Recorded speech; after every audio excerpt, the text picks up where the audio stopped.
안녕하십니까. 유방외과 전문의 이양민입니다. 오늘은 지난 시간에 이어서 그러면 유전성 유방암을 어떻게 의심해 볼 수 있고 어떤 분들이 유전자 검사를 해야 되는지 이런 내용에 대해서 말씀을 드릴까 해요. 제가 전 시간에 잠깐 말씀드렸지만 유전성 유방암은 다른 암들도 많이 발생을 한다고 얘기를 했죠. 그래서 이 BRCA, 브라카 유전자에 문제가 있는 경우가 지금 연구된 거에서 대부분 이 BRCA 뮤테이션이거든요. 그래서 이것에 중점적으로 말씀을 드릴까 해요. 이 유전성 유방암의 인자인 브라카 유전자의 변이를 갖고 있는 분들의 경우에서는 평생 동안 살면서 유방암에 걸릴 확률이 거의 7~80% 정도 된다고 되어 있어요. 즉, 열의 7, 8명은 평생 살면서 유방암이 발생을 한다는 거죠. 굉장히 높은 수치죠. 그리고 이것뿐만이 아니라 난소암 발생이 굉장히 올라가게 됩니다. 그래서 거의 한 5명에서 6명 정도는 난소암이 발생을 할 수가 있고요. 그것뿐만이 아니라 결장암, 그러니까 대장암이죠. 대장암 발생 위험도 올라가고 그 밖에 전립선암, 췌장암 이런 암들의 발생이 굉장히 많이 올라간다고 되어 있어요. 그래서 이 유전성 유방암을 의심해 볼 수 있는 분들은 어떤 분들이 있냐? 내 가족들 중에 췌장암이나 결장암, 그리고 난소암, 유방암 이런 것들이 많이 발생을 한 가족들은 분명히 유전성 유방암, 즉 브라카 유전자에 문제가 있을 가능성이 꽤 높은 겁니다. 이런 분들은 한번 검사를 받아보시는 것도 굉장히 좋을 수 있어요.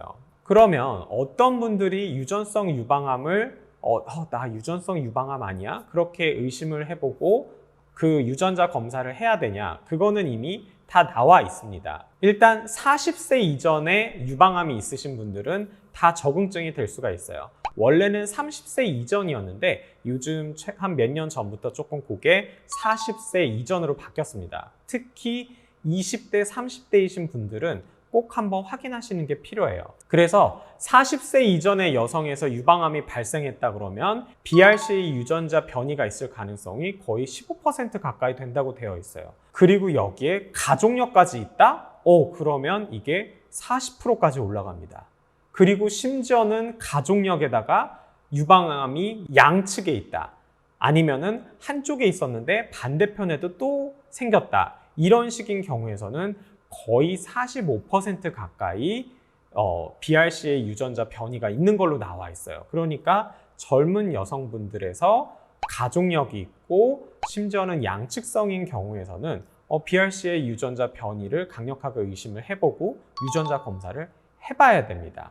그럼 그거 말고 또 다른 기준이 뭐가 있냐? 가족이나 친지분 중에 난소암 환자가 있는 경우, 또 그것 이외에 췌장암이나 결장암이나 전립선암 이런 암들이 있는 경우, 그리고 남자 중에 유방암이 있는 경우, 이것도 굉장히 중요해요. 그래서 이런 조건들을 하나라도 갖고 있는 분들은 브라카 유전자 변이 검사에 적응증이 되는 겁니다. 그래서 그런 분들은 보험도 적용이 돼요. 얼마 안 합니다. 그래서 그렇게 한번 검사를 해보시는 게 좋고, 그러면 내가 유전성 유방암으로 나왔다. 그럼 어떻게 하나요? 그거에 대해서는 이제 다음 시간에 제가 좀 더 자세하게 설명을 드릴 거고, 이런 분들은 조금 더 유방암, 난소암 이런 것들의 발생 위험이 높아지기 때문에 검사를 이른 나이부터 시작을 해야 돼요. 그래서 일반적인 여성 같은 경우는 30세 이후부터 우리가 자가검진을 하라고 되어 있잖아요. 하지만 이 BRCA 유전자에 문제가 있는 여성분들은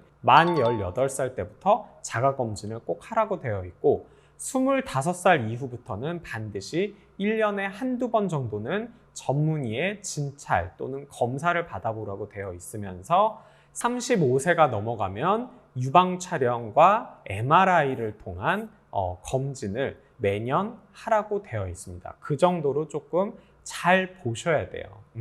다음 영상에서는 좀 더 심도 있게, 그러면 우리나라에서는 BRCA 유전자의 그런 발현 정도가 어떤 양상으로 되어 있는지, 그리고 그런 분들은 치료가 어떻게 되고 예후가 어떻게 되고 이런 거에 대해서 좀 더 자세히 말씀드리도록 하겠습니다. 오늘 영상 이것으로 마치겠습니다. 감사합니다.